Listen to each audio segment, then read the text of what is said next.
பொய்கை ஆழ்வார், பூதத்தாழ்வார், பேயாழ்வார், திருமிழிசை ஆழ்வார், நம்மாழ்வார், அவர் சீடரான மதுரகவி ஆழ்வார், பின்னர் குலசேகர ஆழ்வார், பெரியாழ்வார், பெரியாழ்வாருடைய மகளான கோதை ஆண்டாள், பின்னர் தொண்டரடிப்புடி ஆழ்வார், திருப்பாணாழ்வார், திருமங்கை ஆழ்வார், மொத்தம் 12 ஆழ்வார்கள்.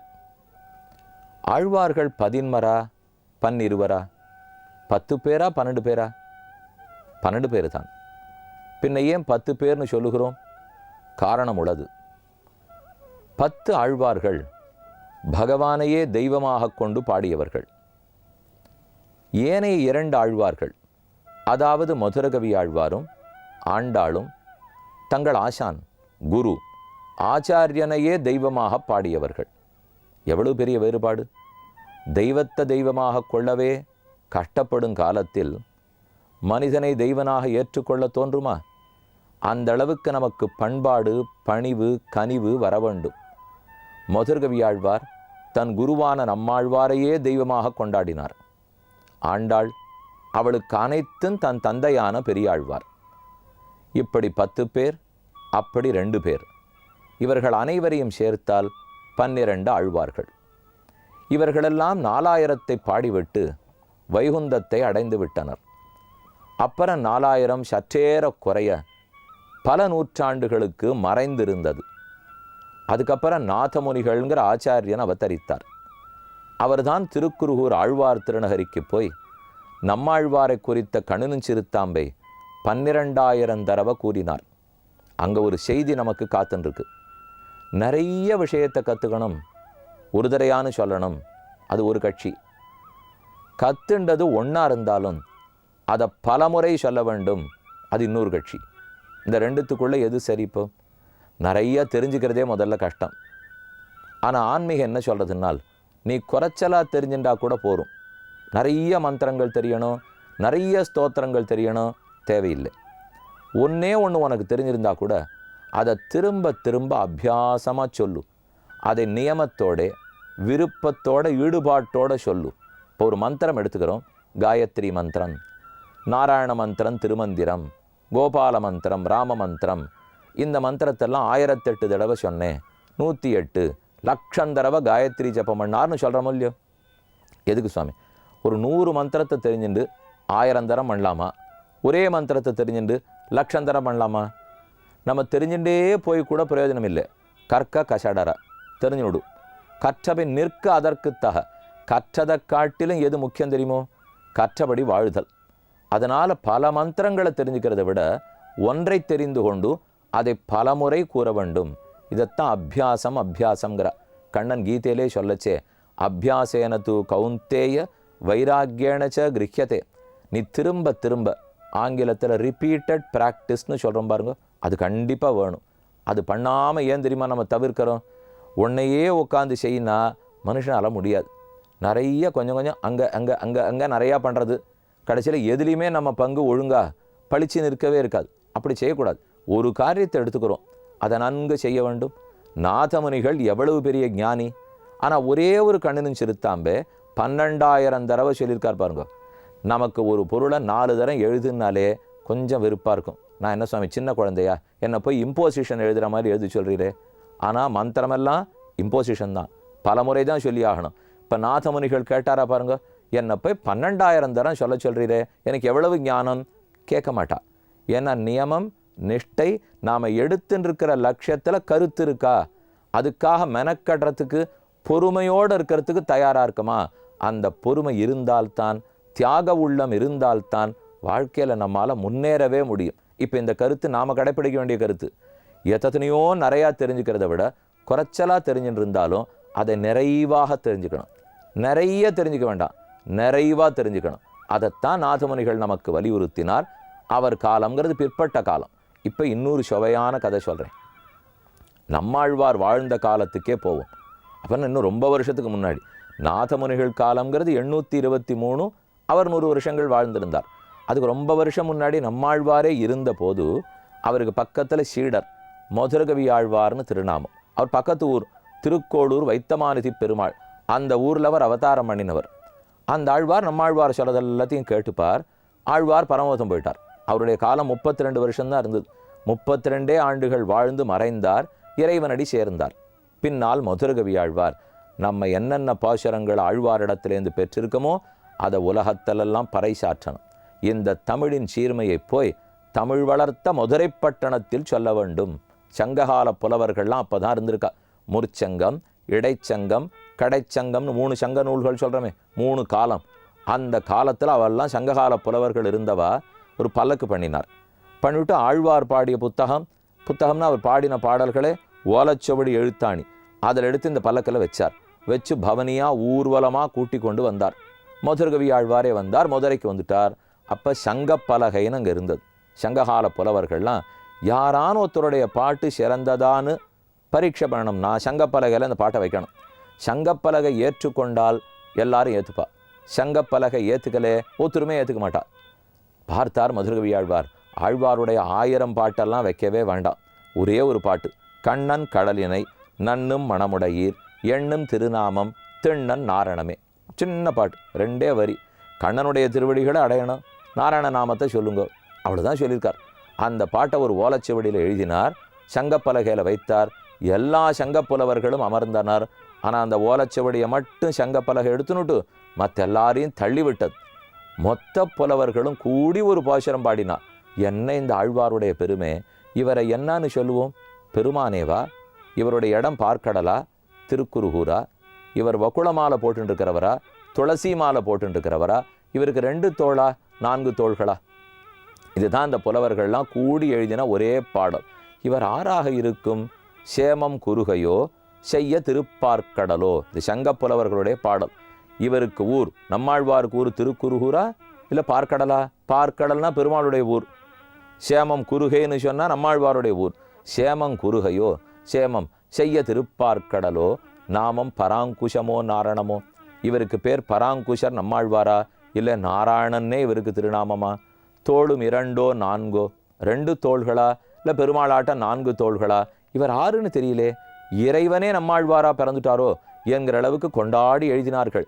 அன்றுதான் சங்கப்புலவர்களால் சிறந்த இலக்கியமாய், பக்தி இலக்கியமாய், தமிழில் மிகச்சிறந்த நூலாய் திருவாய்மொழி கொண்டாடப்பட்டது. அதுவும் நம்ம அனைவருக்கும் ஒரு பெருமை. ஆகவே நாதமுனிகளுடைய கதை என்னன்னு பார்த்தோம். மதுரகவி ஆழ்வார் போய் எப்படி சங்கப்பலகையில பாசுரங்களை ஏற்றி அதனால் பெருமை சேர்த்தார்னு பார்த்தோம். ஓரளவுக்கு 4000 திவ்ய பிரபந்தன்னா என்ன, அதனுடைய முக்கியத்துவம் என்ன, பெருமை என்ன, நம் வாழ்க்கையில் இன்றும் அந்த திவ்ய பிரபந்தத்தை சேவிக்கிறோம். எல்லாருடைய இல்லத்திலும் அதை ஓத வேண்டும். எப்படி அதை ஏற்பாடு பண்ணி வச்சிருக்காள்னா, சம்ஸ்கிருத வேதமும் ஓதுகிறோம், தமிழ் வேதத்தையும் ஓதுகிறோம், 2 உண்டு. ஆனால் கல்யாண காரியம், உபநயன காரியம், சீமந்தம், ஷஷ்டப்த பூர்த்தி, சதாபிஷேகம், இதை போல் மங்கள சுப செயல்கள் நடக்குது பாருங்க. இது எல்லாத்துக்கும் இந்த நிகழ்ச்சி நடக்கிறதுக்கு முன்னாடி ஆழ்வார்கள் பாசுரங்களை ஓதணும். இப்போ 2 நாள் கழித்து கல்யாணம்னா 4000 பாசுரங்களையும் அதுக்கு ஒரு 2 நாள் முன்னாடியே 4 நாட்களுக்கு சொல்லி பூர்த்தி பண்ணிடணும். இது முன்னாள். அதே இப்போ ஆரோத்தர் இயற்கை எழுதிட்டார், மரணம் அடைந்தார், அவர் பெருமாளை சேர்ந்துட்டார் அப்படின்னா 12 நாள் 13 நாள் காரியம் முடியும் பாருங்க. முடிகிற சமயத்துக்கு ஆழ்வாருடைய பாசுரங்களை ஓத வேண்டும். அப்போ எந்த காரியம் அசுப நிகழ்ச்சியாக இருந்தால் நிகழ்ச்சி முடிஞ்ச அப்புறம், சுப காரியமாக இருந்தால் சுப காரியத்துக்கு முன்னாலோ பின்னாலோ கண்டிப்பாக வைத்துத்தான் தீர வேண்டும். அப்படின்னா இந்த 4000ஐ வேதத்துக்கு சமமாய் இல்லந்தோறும் ஓத வேண்டும். இதில் தான் சந்த முறைன்னு வச்சுருக்கா. நித்தியானுசந்தானம்னு உண்டு. இதில் திருப்பல்லாண்டு, திருப்பள்ளி எழுச்சி, திருப்பாவை, பூச்சூடல், காப்பிடல், நீராட்டம், சென்னியோங்கு, இதை போல சில பகுதிகளை தேர்ந்தெடுத்து மனப்பாடம் பண்ணணும். இந்த மனப்பாடம் பண்ணுறதுக்கு 1000 வருஷமாக முறை வச்சுருக்கா. ஒரு ஆச்சாரியன் அத்தியாபகர் சொல்லிக் கொடுப்பார். மார்கழி திங்கள், உடனே சிஷ்யன் சொல்லணும் மார்கழி திங்கள், மார்கழி திங்கள், மார்கழி திங்கள். உடனே ஆச்சாரியன் அடுத்ததுக்கு போவார். மதி நிறைந்த நன்னாளால், சிஷ்யன் சொல்லணும் மதி நிறைந்த நன்னாளால், மதி நிறைந்த நன்னாளால், மதி நிறைந்த நன்னாளால். இதை போல் நீங்கள் 15 நாள் அடுத்தடுத்து வார்த்தைகளை கூட்டிகிட்டே வருவா. வந்தால் மனப்பாடம் ஆகிடும். இதுதான் மனப்பாடம் பண்ணுவதற்கு வழி வச்சிருக்கா. எவ்வளவு நன்னா இந்த திவ்ய பிரபந்தத்தை காப்பாற்றி கொடுத்துருக்கா பாருங்க. ஆழ்வார்கள் தமிழில் பாடி போக பின்னால் வந்த தமிழர்கள் அனைவரும் இதை அத்தனை தூரம் சீரும் சிறப்புமா கருத்தோடு வளர்த்து கொடுத்துள்ளனர். நாமும் கண்டிப்பாக மனப்பாடம் பண்ணணுமோ இல்லையோ. இப்போ இந்த நிகழ்ச்சியை நீங்கள் பார்க்குறதுக்கு ஆரம்பிச்சிருக்கீள். முதல்ல திருப்பல்லாண்டு கேட்க போகிறோம். வரிசையாக அந்தந்த பிரபந்தத்தை சொல்லிட்டு வர போகிறேன். சொல்லச்சே இது இப்போ கற்றுனுட்டா தேவையில்லையே. இந்த பாட்டினுடைய சுவையை பார்த்தா நமக்கு மனப்பாடமாக இருந்தால் என்னமா இருக்கும். புஸ்தகத்தை பார்த்து படிக்கிறோம், நன்னாத்தான் இருக்குது. இருந்தாலும் அந்த பாட்டே பார்க்காம கடகடான்னு நம்ம வாயில் வந்ததுன்னு வச்சுங்க, அதனுடைய சுவையே தனி தான். கிடுகிடுன்னு 30 பாட்டு திருப்பாவேன்னா ஒப்புவித்தல் போட்டின்னு குழந்தைகளுக்கெல்லாம் வைக்கிறா பாருங்க. அதில் அந்த குழந்தை சொல்லதை பார்க்கச்சே வயசான 50 வயசு நமக்கே கொஞ்சம் கஷ்டமாக இருக்கும். 8 வயசு குழந்தை என்னமா சொல்கிறா, நாம் போய் இத்தனை வருஷம் வீணாக்கி விட்டோமே. இப்போ எடுத்து வச்சுப்போம், புஸ்தகத்தை எடுத்து வச்சுப்பா, சந்தையெல்லாம் சொல்ல ஆரம்பிப்பா. ஆனால் வயசாச்சுன்னா அது அவ்வளோ தூரம் பதியாது. மனப்பாடம் பண்ணுறதுக்கு குழந்தைகளுக்கு வருது, நமக்கு வரல. ஏன்னால் குழந்தைகளுடைய உள்ளத்திலே வேறு வம்பு தும்பு இல்லையே. நம்ம உள்ளத்து முழுக்க இந்த அழுக்குத்தானே அடைஞ்சு கிடக்கிறது. அந்த அழுக்கை தூக்கி வெளியில் போட்டோம்னால் கட்டமில்லாத பாசுரங்கள் வந்துடும். ஆக 4000 திவ்ய பிரபந்தத்தை பற்றி ஒருவாறு பார்த்தோம். அதில் முதல் நாம் இப்போ எதுலேருந்து ஆரம்பிக்க போகிறோம்? இந்த நிகழ்ச்சியை எது திருவாய்மொழி முதல்ல சொல்ல போகிறீரா, பெரிய திருமொழி முதல்ல சொல்ல போகிறீரானால் அதெல்லாம் இல்லை. இது நானாலாம் எது முதல் எது ரெண்டாவதுன்னெலாம் ஏற்படுத்தவே முடியாது. இந்த வரிசையில் தான் இது ஓதப்பட வேண்டும் என்று அந்த நாதமுனிகளே ஏற்பாடு பண்ணி வச்சுட்டார். அதில் முதல் பிரபந்தம் திருப்பல்லாண்டு. வேதத்துக்கு ஓம் என்னுவது போல் உள்ளதுக்கெல்லாம் சுருக்காய் தான் மங்களமாதலால்னு சொல்லுகிறார்கள். வேதத்தை சொல்ல ஆரம்பிக்கச்சேவே ஹரிஹி ஓம் என்ன ஆரம்பிப்போம், அது அந்த ஸ்வரத்தோடன்னு வச்சுங்களேன். அதே போல் முடிக்கும்போது ஹரிஹி ஓம் என்று சொல்லி முடிப்போம். வேதத்தை ஆரம்பிக்கச்சேவும் ஹரிஹி ஓம், முடிக்கும்போதும் ஹரிஹி ஓம். முன்னும் பின்னும் சொல்கிறோம் பாருங்க. எதுக்குன்னா அப்போ தான் அது கட்டியாக பிடிச்சிக்குமா.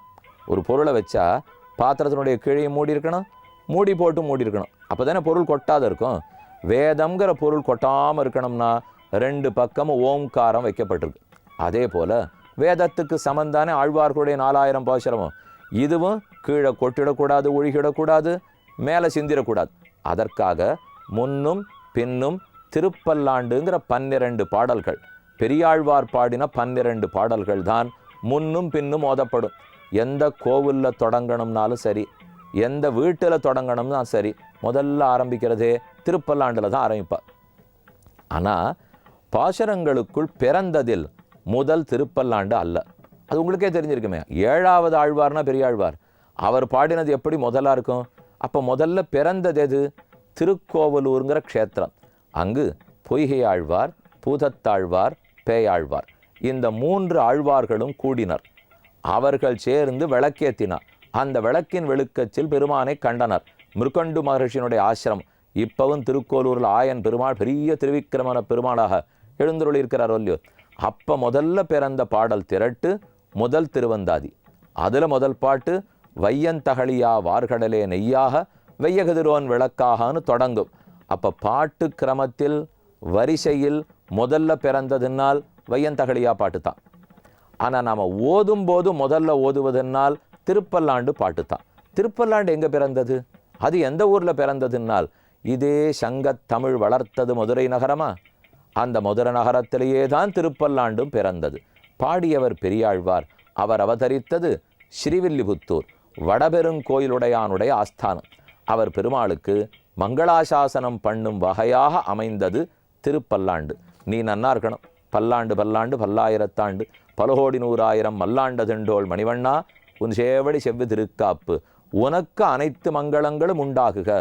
அப்போ திருப்பல்லாண்டுன்னு ஆரம்பிக்கச்சேவே பல்லாண்டுங்கிற சொல் நம்ம வீடு முழுக்க மங்களத்தை நிறைக்க போகிறது. யாரெல்லாம் இப்போ பல்லாண்டு தெரிஞ்சுக்க போகிறோமோ, பல்லாண்டு சொல்ல போகிறோமோ, அவர்கள் அனைவர் இல்லத்திலும் மங்களம் பெருக வேண்டும். சாந்தி சாந்தி சாந்திங்கிறோம். மங்களம் மங்களம் மங்களம்னு சொல்கிறோம். இந்த நல்ல நாளிலே திருப்பல்லாண்டு கேட்க தொடங்குகிற இந்த நாளில் அனைவருக்கும் மங்களம் கிட்டட்டும். பெரியாழ்வார் திருவடிகளே சரணம் என்று சொல்லி இனி ஒரு வாரம் முழுக்க நீங்கள் இப்போ அவதாரிக்க முன்னுரை பார்த்துட்டு இனி பாசுரங்களின் அர்த்தம் என்ன கேட்க தயாராகும்.